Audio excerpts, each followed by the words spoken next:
Cinema കുറച്ചൊരു humour, satire, black ഹ്യൂമറിലേക്ക് പോകുന്നൊരു പടമാണ്. പ്രണയം എന്ന് പറയുന്ന സംഭവം തന്നെ ഓരോ സിനിമയിലും ഓരോ തരം പ്രണയമായിരിക്കും. പല ഏജ് ഗ്രൂപ്പ്. അതെ. പിന്നെ ഏറ്റവും മലയാളത്തിൽ എഴുതാൻ ബുദ്ധിമുട്ടുള്ള ഒരു വിഷയം പ്രണയമാണ്. പ്രേമിക്കുമ്പോൾ നീയും ഞാനും നീരിൽ വീഴും പൂക്കൾ. വേറെ ഒന്നും അവരെ ഒരു സോളിറ്റ്യൂഡിൽ എത്തുന്ന ഒരവസ്ഥയാണ്. അല്ലെന്നാരും ചൊല്ലില്ല നോവാണ് അനുരാഗം. അല്ലെന്നാരും ചൊല്ലില്ല നോവാ. ആർക്കും മനസ്സിലാവില്ല. അല്ലാന്ന് ആരും പറയില്ല. നോവാണ് അനുരാഗം. 5 പാട്ടുണ്ട് ശരിക്കും. 5 പാട്ട്. എനിക്ക് തോന്നുന്നു ഞങ്ങള് 5 പാട്ട് ഒരുമിച്ച് ചെയ്യുന്ന പടം ഇതാന്ന് തോന്നുന്നു.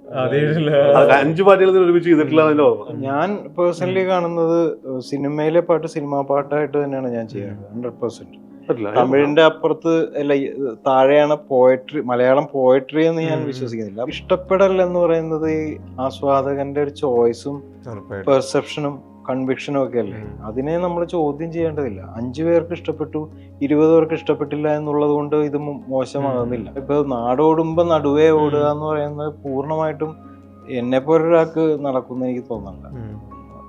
നാടിനെ നമ്മളുടെ കൂടെയും കൂടി കുറച്ച് ഓടിക്കാൻ നോക്കും. ഇപ്പൊ ഗുൽമോഹർ എന്നൊക്കെ പറയുമ്പോ പെട്ടെന്നൊരു കാര്യം വരുവാണ്, ഒരു സീനങ്ങൾ വരികയാണ്. അതൊരു നല്ല പരിപാടിയാണ്. പുതിയ തലമുറയിലെ ഇപ്പൊ ബ്രോ എന്ന് പറയുന്നത് ഒരു ശല്യവും ചെയ്യാത്തൊരു വാക്കാണ്. കേൾക്കുന്നത് രസം, പിള്ളേരൊക്കെ ഈ തന്ത വൈബ് എന്നൊക്കെ പറയാം. കാരണം അതൊരു ഭയങ്കര ഡെഫിനേഷനാ ശരിക്കും.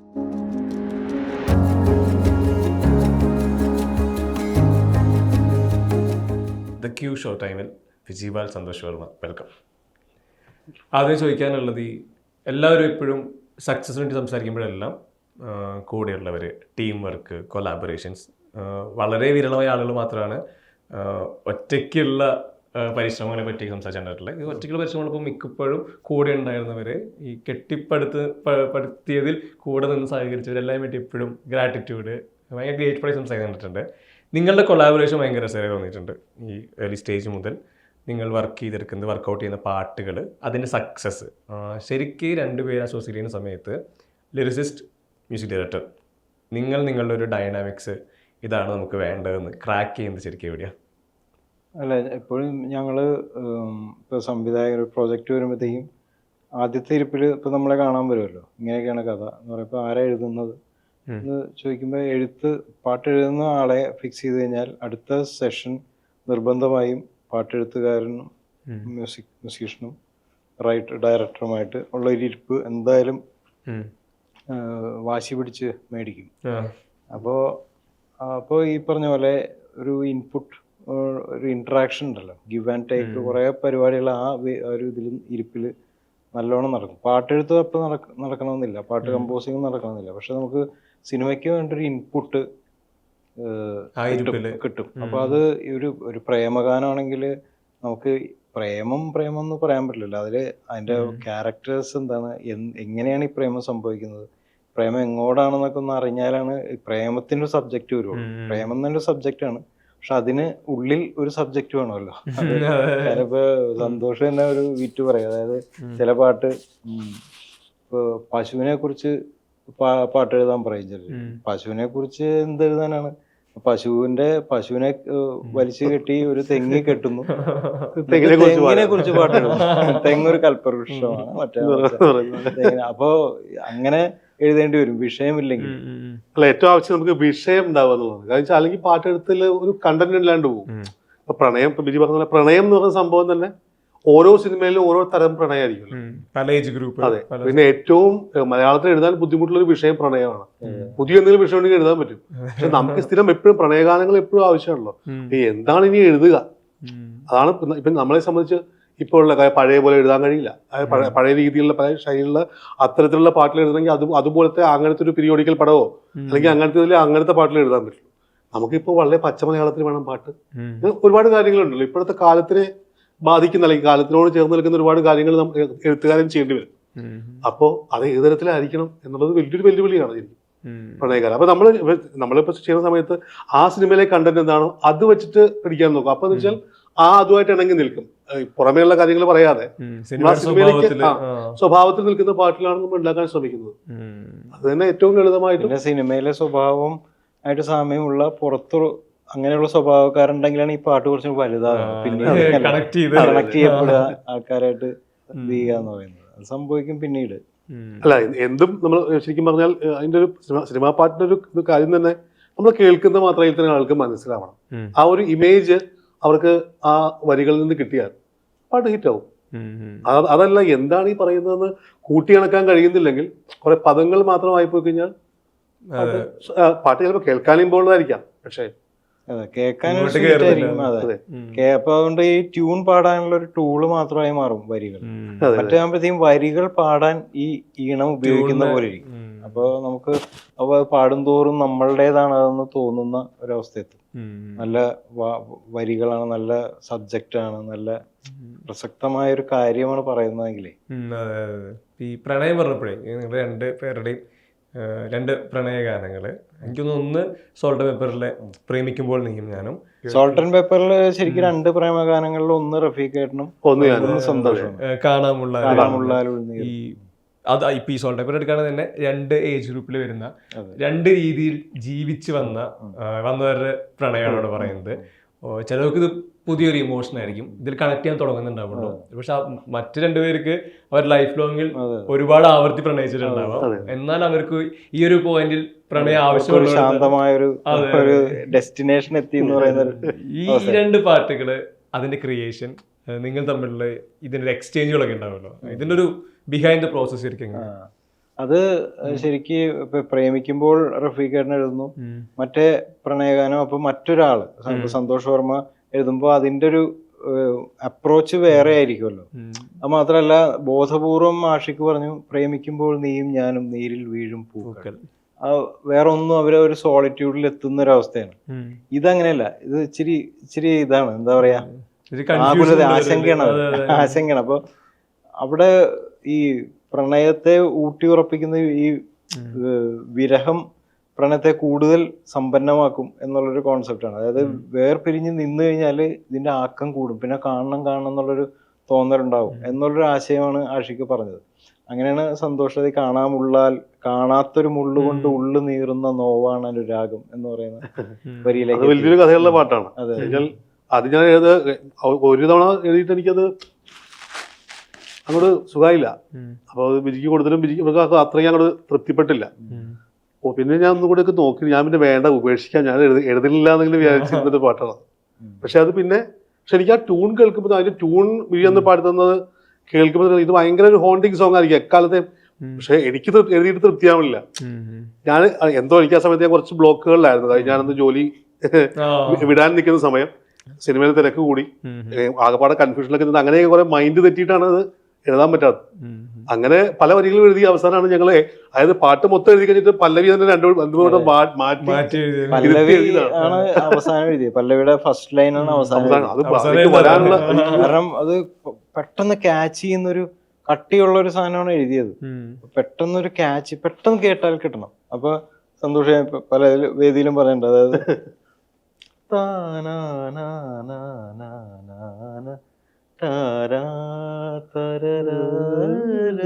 അപ്പൊ എന്നാ പെട്ടെന്ന് മനസ്സിലാവണ ഒരു കാര്യം പറയാം, അല്ലെന്നാരും ചൊല്ലില്ല നോവാണ് അനുരാഗം, അല്ലെന്നാരും ചൊല്ലില്ല നോവാ.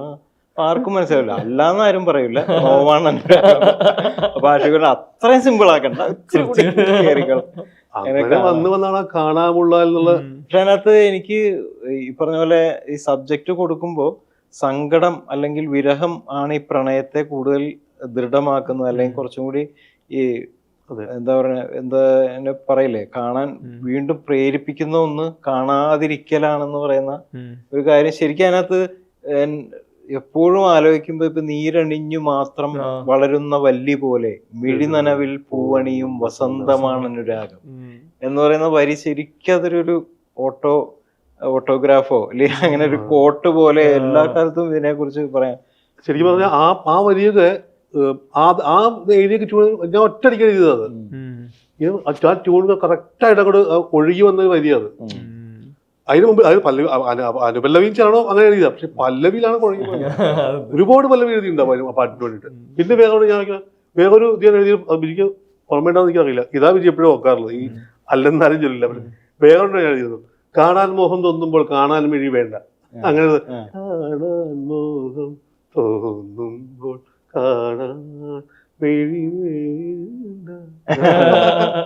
ഇങ്ങനെ പലത് എഴുതിയിട്ടാണ് ഇതിലേക്ക് വരുന്നത്. കുറെ ഇങ്ങനെ ചിക്കി എഴുതിക്കൊണ്ട് വരും ചെറിയ പുസ്തകത്തിൽ അവിടെ ഇവിടെ ഇങ്ങനെ നോക്കിക്കൊണ്ട് വരും. അപ്പൊ അതിനകത്ത് ചിലത് പെട്ടെന്ന് കിട്ടും. അതങ്ങനെ തെരഞ്ഞെടുക്കും. അത് ഒരുപാട് എഴുതുക. നമ്മൾ ഇതെന്ന് വേറൊരു കാര്യമുണ്ട്. നമ്മളിപ്പോ പ്രണയമാണെങ്കിലും നമ്മൾ ഈ തുടങ്ങുന്ന വരിയുണ്ടല്ലോ, അതാണ് ബാക്കികൾ നിശ്ചയിക്കുന്നത്, ബാക്കി എന്ത് വേണമെന്നുള്ളത്. അതിന് ഇവിടെയൊക്കെ വേറെ കാര്യം എഴുതിയിട്ട് അവിടെ ഒരു ബന്ധമില്ലാത്ത വരി വെച്ചിട്ട് ഒരു കാര്യമില്ല.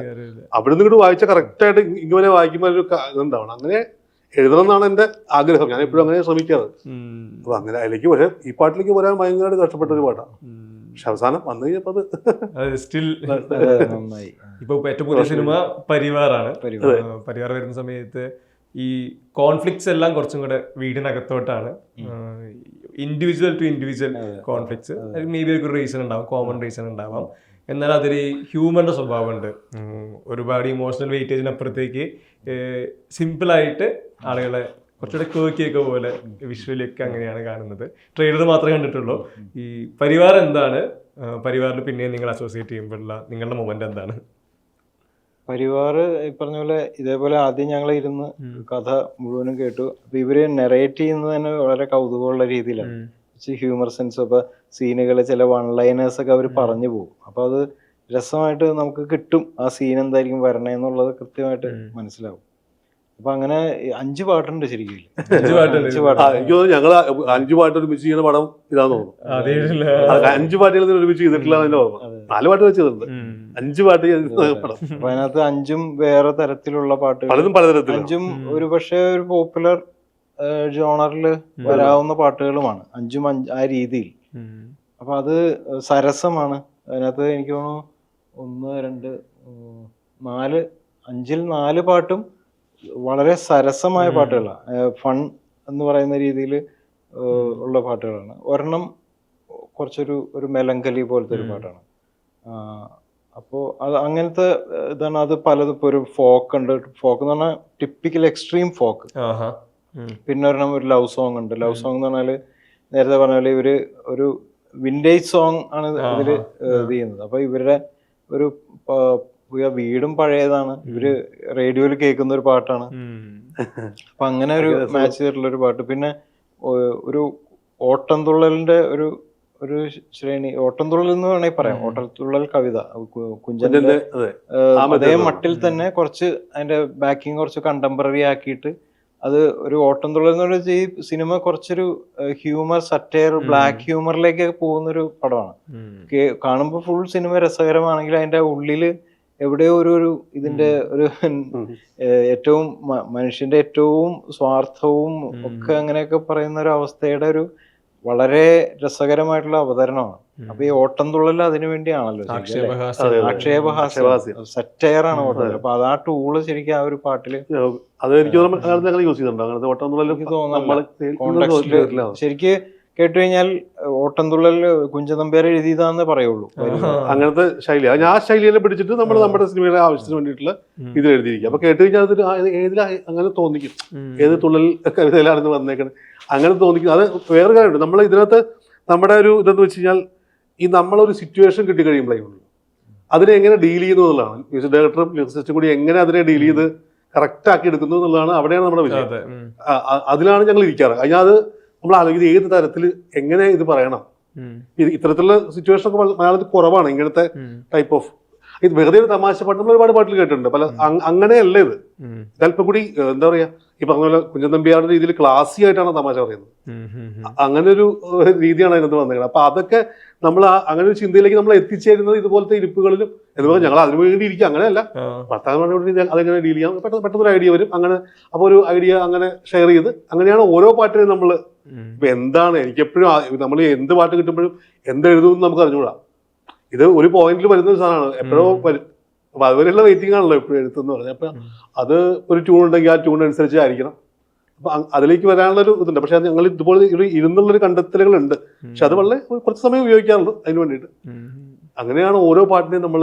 അപ്പൊ അതുകൊണ്ട് തന്നെ നമുക്ക് ഇപ്പൊ ഈ സിനിമ ചെയ്ത് കഴിഞ്ഞപ്പോഴേക്കും നമ്മൾ ഈ 4-5 പാട്ട് ചെയ്തപ്പോഴും ഡയറക്ടർമാർ കൂടെ ഉണ്ടായിരുന്നു. അവരെപ്പോഴും ഈ ഓരോ ആശയങ്ങൾ നമുക്ക് ഷെയർ ചെയ്യുന്നുണ്ട്. അപ്പൊ നമുക്ക് കൃത്യമായിട്ട് നമുക്ക് സിനിമയെ കുറിച്ച് അറിയാം, എവിടെ എന്താ അറിയാം, അപ്പൊ അത് എത്തരത്തിലുള്ള വേണം എന്നൊക്കെ കൃത്യമായിട്ട് അറിയാം. അതുകൊണ്ട് തന്നെ വളരെ സന്തോഷത്തോടു കൂടി 5 പാട്ടുണ്ടാക്കാൻ പറ്റി. ഈ എന്ത് എഴുതണമെന്ന് നമുക്കറിയില്ല. ഒരു പോയിന്റിലെ ക്രാക്ക് ചെയ്യുന്നത് എനിക്ക് തോന്നുന്നു നിങ്ങളുടെ ആദ്യത്തെ പാട്ട് ഈ ചതിക്കാത്ത സിന്ധുവിലെ ലവ് ലവ് ലവ് ലെറ്റർ, ഇത് ഭയങ്കര ഫ്രേസിംഗ് ഉണ്ട് അവിടെ. എന്നാൽ ഈ വേർഡിൽ ഭയങ്കര ഫോക്കസ്ഡ് ആണല്ലോ. ഈ ലവ് ലെറ്ററിലാണ് എൻ്റെ ഒരു സോങ് നിൽക്കുന്നത്. അത് അങ്ങനെ ഒരു ലക്കിന് എനിക്ക് വന്നു പോയിട്ടൊരു പടമാണത്. അപ്പോൾ അത് ഈ പറഞ്ഞ പോലെയാണ്. അത് അവിടെ എന്താണ് ചെയ്യുക എന്നുള്ളത് ആർക്കും അറിയാൻ വയ്യായിരിക്കുന്ന സന്ദർഭത്തിലാണ് നമ്മളത് കണ്ടെത്തിയത്. എന്ത് ചെയ്യണം എന്നൊരു ഐഡിയ ഇല്ലാതിരിക്കുന്ന സമയത്താണ് ചിലതൊക്കെ നമുക്ക് അങ്ങനെ ഭാഗ്യം പോലെ വന്ന് ഭവിക്കുന്നതാണ്. അതും എനിക്ക് തോന്നുന്നു ഈ ഇംഗ്ലീഷ് വാക്കുകളിലാണല്ലോ ഈ പാട്ട്, എന്നാൽ അത് ഇംഗ്ലീഷ് പാട്ടല്ല. അല്ലല്ല, അത് അങ്ങനെ എഴുതാൻ വലിയ ബുദ്ധിമുട്ടാണ്. അതിന്റെ ഒരു രസം പ്രത്യേകിച്ച് മലയാളത്തിലെ എല്ലാവരും ഒരു കാലത്തും വിജയിക്കില്ലെന്ന് കരുതപ്പെടുന്ന ഒരു കാര്യമാണല്ലോ ഈ ഇംഗ്ലീഷ് മിക്സ് ചെയ്തിട്ടുള്ള. പക്ഷെ സന്തോഷം അത് ഭംഗിയായിട്ട് ചെയ്തിട്ടുള്ളതാ. ഏറ്റവും പെർഫെക്റ്റ് ഉദാഹരണം അതാ. കഴിഞ്ഞ എനിക്ക് ഒരുപക്ഷെ ലവ് ലെറ്ററിന് അതിനേക്കാളും ഈ ഭയങ്കരമായിട്ട് ബ്ലെൻഡ് ചെയ്യാൻ പറ്റും. അപ്പോഴത്തേക്കും കുറെ കൂടെ എക്സ്പീരിയൻസ് ആയല്ലോ. ആദ്യത്തെ പാട്ടാണ്. ഇങ്ങോട്ട് വന്നപ്പോഴേക്കും കുറച്ചുകൂടെ എക്സ്പീരിയൻസ് വന്നു കഴിഞ്ഞപ്പോഴേക്കും അത് വളരെ ഇപ്പൊ ഡാഡി മൈ ഡാഡി ഹിസ് എന്താണ് my super super daddy his I D C I D തരി പോലും ഇല്ല പേടി. അപ്പൊ ഇങ്ങനെ മലയാളം ഇതുകൊണ്ട് കലർന്നു കിടക്കും. ഇത് കല്ല് കടിക്കുന്നതെന്ന് വെച്ചാൽ വലിയ വാക്കുകൾ ഇംഗ്ലീഷ് എടുത്ത് ഉപയോഗിച്ചിട്ട് മലയാളത്തിലേക്ക് വരുമ്പോഴാണ്. അപ്പൊ ഈ ഒരു റൈമിംഗ് പറയുന്ന വാക്കുകൾ ഉപയോഗിച്ചാൽ കുഴപ്പമില്ല.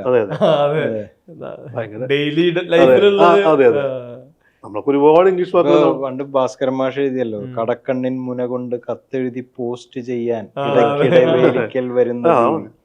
അതറിയുന്നില്ല, പോസ്റ്റ് ചെയ്ത് നമ്മള് പറയുന്ന വാക്കല്ലേ. അല്ല അങ്ങനെയാണ്. അങ്ങനെ എഴുതുക എന്ന് പറഞ്ഞാൽ അതുകൊണ്ട് ഇത്രയും സിമ്പിൾ ആയിട്ട് മലയാളത്തിൽ എഴുതുക എന്ന് പറയുന്നത് ഏറ്റവും ബുദ്ധിമുട്ടുള്ള ഒരു ലാംഗ്വേജ് ആണ് മലയാളം. സിമ്പിൾ ആയിട്ട് എഴുതുക. കാരണം നമുക്ക് ഈ സംസ്കൃതം എന്ന് പറഞ്ഞ കൂട്ടുഭാഷ ഉള്ളതുകൊണ്ട് കൂടുതൽ അങ്ങോട്ട് ചേർന്ന് കഴിഞ്ഞാൽ ഇപ്പോഴത്തെ കാലത്ത് അത് നമുക്ക് ചെയ്യാൻ പറ്റില്ല.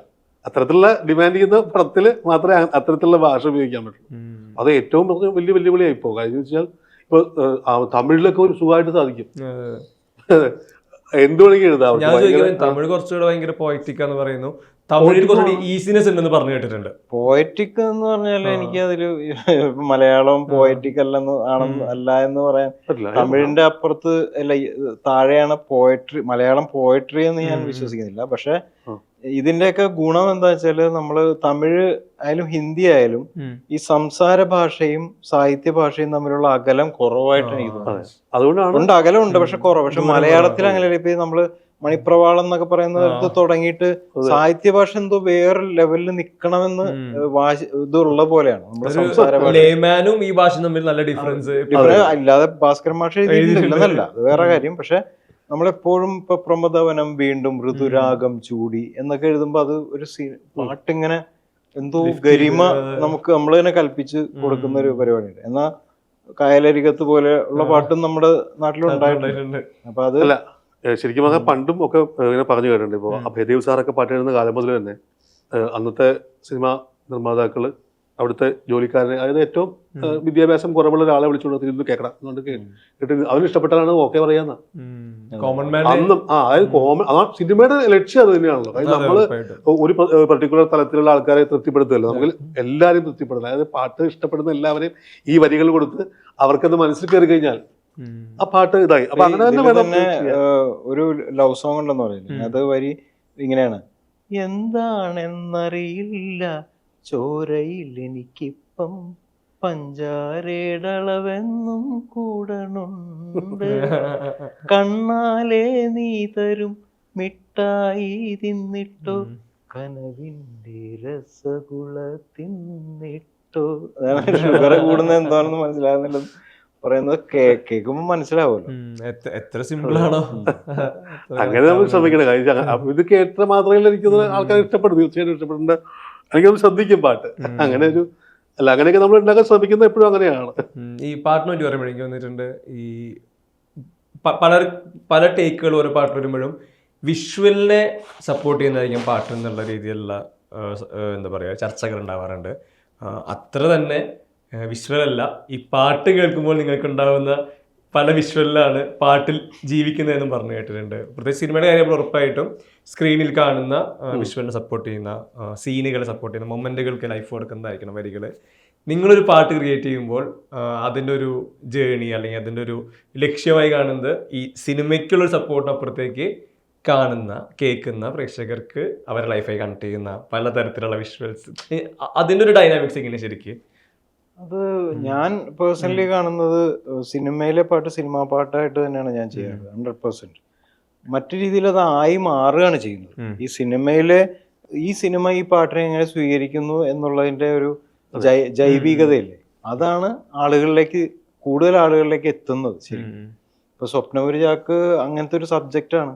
അവസരം അന്വേഷിച്ച് നടക്കുന്ന, അലഞ്ഞു തിരിഞ്ഞ വെയിലും കൊണ്ട് നടക്കുന്ന എത്രയോ പേരുണ്ട്. അവരെ ഇത് അഡ്രസ് ചെയ്യുന്നു. അപ്പൊ അതിന് കൂടുതൽ വ്യാപ്തി ഉണ്ടാവും. ഇപ്പൊ തിരികെ ഞാൻ വരുമെന്ന പനച്ചൂര എഴുതിയത് അത് പ്രവാസികളെ അഡ്രസ് ചെയ്യുന്നുള്ളത് അവര് എല്ലാരും അതും കൊണ്ട് നടക്കുകയാണ് ചെയ്യുന്നത്. പൂരങ്ങളുടെ പൂരമുള്ളൊരു നാട് നമ്മുടെ നാട് എന്ന് പറഞ്ഞാൽ പുണ്യാൾ നഗർ ബത്തീസിലാണ് ചെയ്തതെങ്കിലും അത് തൃശ്ശൂരിന്റെ പാട്ടാണ്. അത് ആ സിനിമയിൽ മാത്രം ഒതുങ്ങുന്നതല്ല. ചിലത് പക്ഷെ സിനിമയിൽ മാത്രം ഒതുങ്ങേണ്ടതുണ്ട്. നമ്മള് ശരിക്കും ചെയ്യുന്നത് സിനിമയ്ക്ക് വേണ്ടിയാണ്. അതിനപ്പുറത്തേക്കുള്ള അതിന്റെ പരപ്പെന്ന് പറയുന്നത് അത് ഉണ്ടായി വരുന്നതാണ്. നമ്മളൊരിക്കലും ആലോചിക്കാറില്ല. അത് ആലോചിക്കുന്നത് ശരിയാണെന്ന് എനിക്ക് തോന്നുന്നില്ല. അങ്ങനെ നമുക്ക് മറ്റൊരു പാട്ട് ചെയ്താൽ പോരെ. അല്ല, അങ്ങനെ ചെയ്യുമ്പോൾ വേറൊരു പ്രശ്നമുണ്ട്. അങ്ങനെ ചെയ്യുമ്പോൾ അത് സിനിമയ്ക്ക് പുറത്തേക്ക് പോകും. അതായത് സിനിമയിൽ നിൽക്കില്ല. അതായത് സിനിമയിൽ അത് അവിടെ ആപ്റ്റ് ആവാതെ പോകും എന്നാണ് ഞാൻ വിശ്വസിക്കുന്നത്. ചിലതിലൊക്കെ നമുക്ക് തന്നെ അറിയാം. ആലോചിച്ച് നോക്കിയാൽ പല സിനിമകളിലുണ്ട് ഒരു ആവശ്യമില്ലാത്തൊരു പാട്ട് അവിടെ കൊണ്ട് വെച്ചിട്ട് അത് എന്തോ തരത്തിലുള്ള പാട്ട്, ഇതുമായിട്ട് ഈ സിനിമയോ കൾച്ചറോ ആയിട്ട് ഒരു ബന്ധമില്ലാത്ത അങ്ങനത്തെ പാട്ടിലൊക്കെ ഒരുപാട് പാട്ടുകളുണ്ട് മലയാളത്തിൽ. അപ്പൊ അത് അങ്ങനെ നിൽക്കുമ്പോൾ അത് പുറത്ത് തന്നെയായിരിക്കും നിൽക്കുന്നത്. അതൊരിക്കലും അകത്ത് നിൽക്കില്ല. അപ്പൊ ഞാനിപ്പോ ഞങ്ങൾ സംസാരിക്കുമ്പോൾ പറയാറുണ്ട്, ജോൺസൺ മാഷ പാട്ടുകളുണ്ടല്ലോ, എപ്പോഴും അദ്ദേഹത്തിന്റെ ഒരു പർട്ടിക്കുലർ പോയിന്റിൽ ആ പാട്ട് വന്നു കഴിഞ്ഞാൽ പിന്നെ ആ പാട്ട് കൊണ്ട് അതിന്റെ കുറെ ദൂരം പോവാം. അപ്പൊ അത്രയും ആ സിനിമയുടെ ഇതുമായിട്ട് ബ്ലെൻഡ് ആയി അങ്ങനെ നിൽക്കണം പാട്ട് എന്നുള്ളതാണ് അല്ലെ സിനിമയ്ക്കകത്ത്. അല്ലാതെ ഒരു ഇതുമില്ലാതെ മറ്റൊരു ഇതിൽ നിന്ന് കഴിഞ്ഞാൽ ഒരു ഭാഷ കൊണ്ടുവരിക. ഇപ്പൊ ഇതില് ആൾക്കാർ സംസാരിക്കും, ഇവര് ചിലപ്പോ സാധാരണക്കാരായിരിക്കും, അവരുടെ മിനിമം വിദ്യാഭ്യാസം മാത്രമുള്ള ആൾക്കാരായിരിക്കും. അപ്പൊ പാട്ട് പാടുമ്പോൾ മാത്രം സംസ്കൃതത്തിൽ പാടുന്നവരല്ലോ. അപ്പൊ അത് ആ ഒരു രീതിയിൽ നമ്മള് സിനിമയുടെ സംസാര ഭാഷ എന്താണ്. അപ്പൊ കൊച്ചി ലാംഗ്വേജ് ആണെങ്കിൽ കഴിവതും കൊച്ചി ലാംഗ്വേജ് നമുക്ക് കൂടെ എഴുതാൻ പറ്റില്ല പാട്ടില്. പക്ഷെ എങ്കിൽ പോലും ആ ലാളിത്യം കൊണ്ടുവരാൻ ശ്രമിച്ചാൽ അത് എപ്പോഴും നല്ലതായിരിക്കും. ഇതെല്ലാം പറയുമ്പോൾ എനിക്ക് തോന്നുന്നു ക്രിറ്റിസിസം എന്നുള്ളത് ഇപ്പൊ ഈ കഴിഞ്ഞ കുറച്ച് കാലയളവിലായിട്ട് ഈ സോഷ്യൽ മീഡിയ ഒക്കെ കുറച്ചും കൂടെ ഇതിന്റെ വ്യാപ്തി സ്വീകരിക്കുന്ന സമയത്ത് ആളുകൾ ഈ ഒരു ഫേസ്ബുക്ക് പോസ്റ്റ് മതി, അല്ലെങ്കിൽ ഒരു എന്താ പറയുക ഒരു ട്വീറ്റ് മതി ആളുകൾക്ക് ഒരു കാര്യത്തിലുള്ള അഭിപ്രായം പറയാനായിട്ട്. അതിലും ക്രിറ്റിസിസം എന്നുള്ളതൊരു ട്രെൻഡാവുന്ന പോലെ തോന്നിയിട്ടുണ്ട് പലപ്പോഴും. ഒരു സിനിമയാവട്ടെ, പാട്ടാവട്ടെ, ഷോർട്ട് ഫിലിം ആവട്ടെ, കുഞ്ഞൊരു പെയിൻറ്റിങ് ആവട്ടെ, ക്രിറ്റിസിസം ഒരു പ്രിവിലേജാണ്. പ്രിവിലേജായി തോന്നിയിട്ടുണ്ട് ആളുകൾ അതിൽ എടുക്കുന്ന ടേക്കുകൾ, കോളുകളൊക്കെ കാണുമ്പോൾ. ഈ ക്രിറ്റിസിസം ഓൺ മ്യൂസിക്, അതിൽ നിങ്ങളുടെ ഒരു ടേക്ക് എന്തായിരിക്കും ശരിക്കും? എല്ലാത്തിനും ക്രിറ്റിസിസം നമുക്ക് ഒഴിവാക്കാൻ പറ്റാതെ ഈ ഹ്യൂമൻ റൈറ്റ്സിന്റെ ഭാഗമാണ്. നമുക്കൊന്നും അതിൽ ചെയ്യാൻ പറ്റില്ല. പക്ഷെ ഇതിനകത്ത് ആൾക്കാർക്ക് വേണ്ടത് അവരുടെ കമ്പാഷൻ വർദ്ധിക്കുക എന്നുള്ളതാണ്. ഇപ്പൊ ഒരു കലാസൃഷ്ടി എന്ന് പറയുന്നത് ആർക്ക് വേണ്ടിയാണ്? അത് കേൾക്കുന്നവനോ കാണുന്നവനോ വേണ്ടി മാത്രമാണ്. ആര് കാണുന്നു ആര് കേൾക്കുന്നു എന്നുള്ളത് ഡിപ്പെൻസ് ആണ്. ഒരാള് ഇപ്പൊ താങ്കൾക്ക് ഇഷ്ടമല്ലാത്തൊരു കാര്യം താങ്കൾ കാണുന്നില്ല, അത്രയല്ലേ ഉള്ളൂ. കണ്ടിട്ട് എന്റെ മനസ്സിലെ ബെഞ്ച് മാർക്ക് ഇതാണെന്ന് പറഞ്ഞിട്ടോ അതിനെ അങ്ങനെ കാണേണ്ടതില്ല. പിന്നെ അത്ര സീരിയസ് ആയിട്ട് അതിന്റെ ആ ഒരു എസ്തെറ്റിക്സിനെ ക്രിട്ടിസൈസ് ചെയ്യണം. അങ്ങനെ അതിനുള്ള പക്വതയും പാകതയും ഉണ്ടാവും. നിരൂപണം എന്ന് പറഞ്ഞാൽ അതാണല്ലോ ക്രിട്ടിസിസം. എന്താ പറയുന്നത്, നിരൂപണം ഇസ് എ സയൻസ്. അങ്ങനെ അതൊരു അനദർ ആർട്ടാണ്, ഒരു ആർട്ടാണ് പൊതുവെ. അല്ല, തീർച്ചയായിട്ടും ഈ നിരൂപണം എന്ന് പറയുന്നത് ഇപ്പൊ നമ്മൾ ഒരു കലാസൃഷ്ടി എന്തുമാവട്ടെ അതിനെ നമ്മൾ നിരൂപിക്കുമ്പോൾ അത് തീർച്ചയായിട്ടും അതിന്റെ നന്മയ്ക്ക് വേണ്ടിയായിരിക്കണം. ആ കലാരൂപത്തിന്റെ നന്മയ്ക്ക് വേണ്ടിയായിരിക്കും അല്ലെ, അതിന്റെ നന്മയ്ക്ക് വേണ്ടി. കഴിഞ്ഞപ്പോ എന്നോട് പറയാം അത് എഴുതിയത് ശരിയായില്ല, അപ്പൊ എന്താണ് കുഴപ്പം? ഓക്കെ, അങ്ങനെയാണ്. അപ്പൊ ഞാനത് മനസ്സിലാക്കുന്നു. അടുത്തതിൽ ഞാൻ ഇപ്പൊ കഴിഞ്ഞ പോയത് എനിക്ക് ചെയ്യാൻ പറ്റില്ല, അടുത്തതിൽ അത് തിരുത്താനുള്ള ഇത് ആർക്കും മിസ്റ്റേക്കുകൾ സംഭവിക്കാം. അപ്പൊ അതുപോലെ ഏത് കാര്യത്തിലാണ് ഈ ക്രിറ്റിസിസം പറയുമ്പോൾ അതിനെ ആ കലാരൂപത്തിനെ സപ്പോർട്ട് ചെയ്യാൻ വേണ്ടിയായിരിക്കണം, അല്ലാതെ വ്യക്തിഹത്യക്കോ അല്ലെങ്കിൽ മറ്റൊന്നിനോ ആവരുത്. അത്രേ ഉള്ളൂ. കാരണം അത് ഇഷ്ടപ്പെടൽ എന്ന് പറയുന്നത് ഈ ആസ്വാദകന്റെ ഒരു ചോയ്സും പെർസെപ്ഷനും കൺവിക്ഷനും ഒക്കെ അല്ലേ. അതിനെ നമ്മൾ ചോദ്യം ചെയ്യേണ്ടതില്ല. 5 പേർക്ക് ഇഷ്ടപ്പെട്ടു, 20 പേർക്ക് ഇഷ്ടപ്പെട്ടില്ല എന്നുള്ളത് കൊണ്ട് ഇത് മോശമാകുന്നില്ല. ശരിക്കും 5 പേർക്ക് ഇഷ്ടപ്പെട്ടല്ലോ, അപ്പൊ അത് എങ്ങനെ ഇഷ്ടപ്പെട്ടു എന്ന് നമ്മൾ അന്വേഷിക്കണം ശരിക്കും. അപ്പോൾ ക്രിറ്റിസിസം നമുക്കൊന്നും തടയാൻ പറ്റില്ല. ആകെ വേണ്ടതെന്ന് വെച്ചാല് അനുകമ്പ എന്ന് പറയുന്ന കാര്യമാണ് വേണ്ടത്.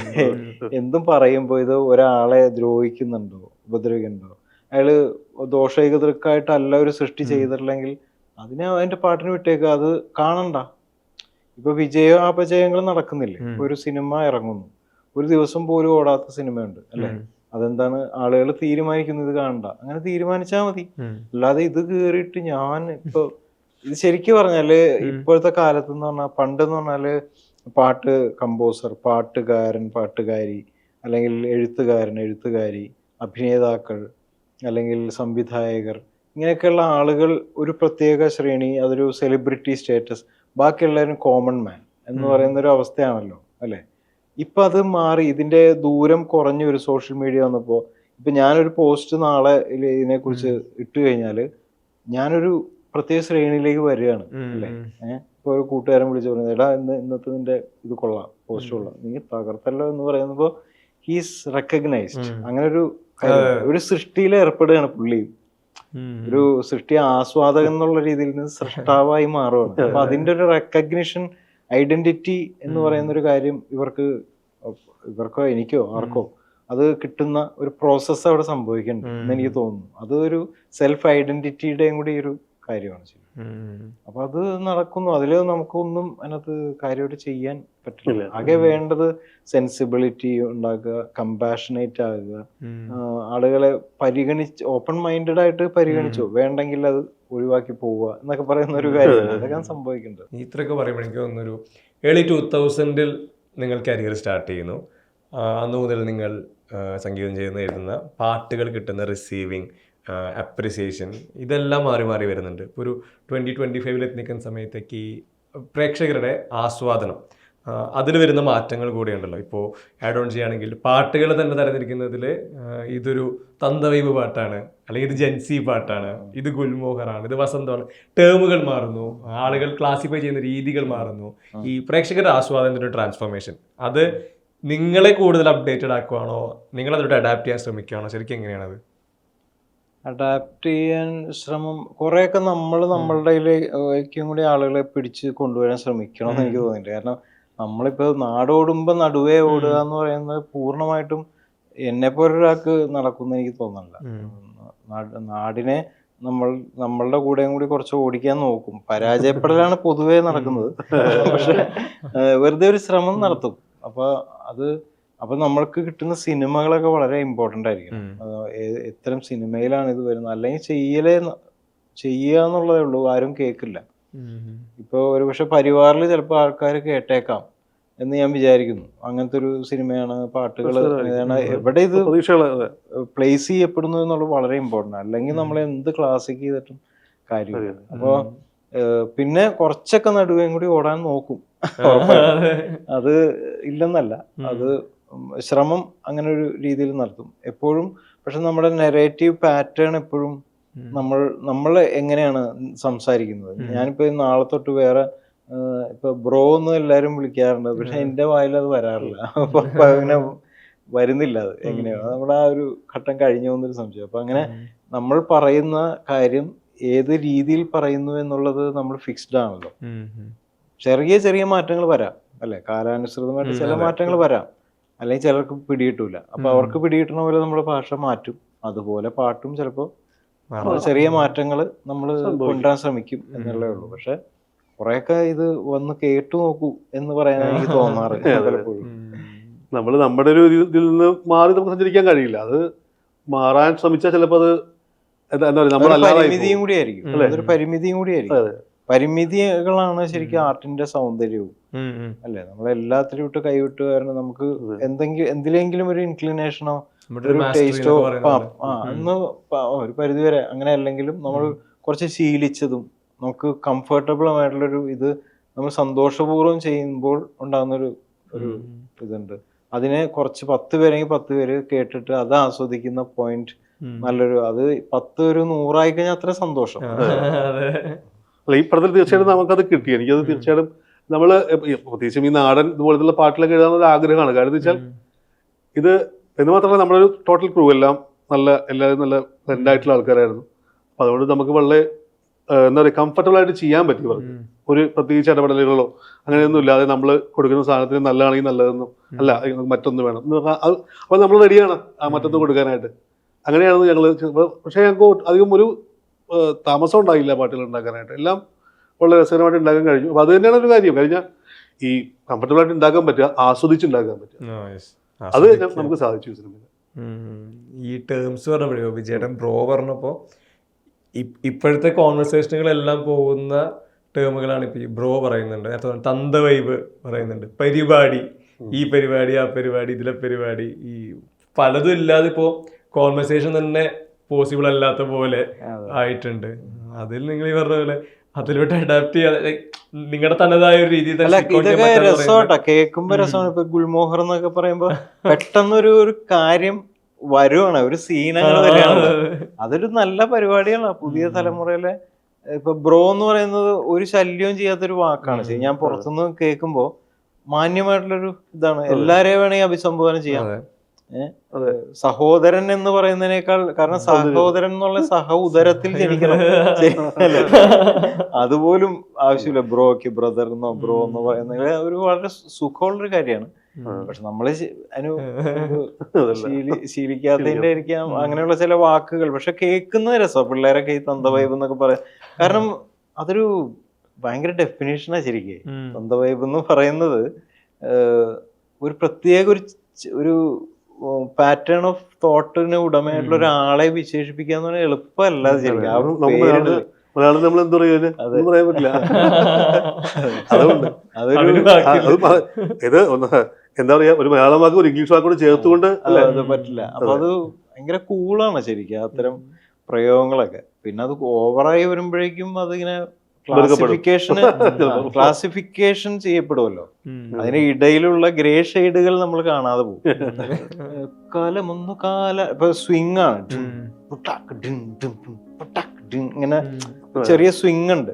അപ്പൊ കാലമൊന്നു കാല തട്ടിവിട്ട കേളി പന്ത് പോലെ വാനിൽ പൊന്തി വന്നു സൂര്യൻ, മേഘമെന്ന ജാലം മേലെ വന്നു വീഴുന്നേ. എനിക്കിത് കേട്ട് റേഡിയോയിൽ കേട്ടപ്പോ സുജാത ചേച്ചി എന്നെ വിളിച്ചു പാട്ട്.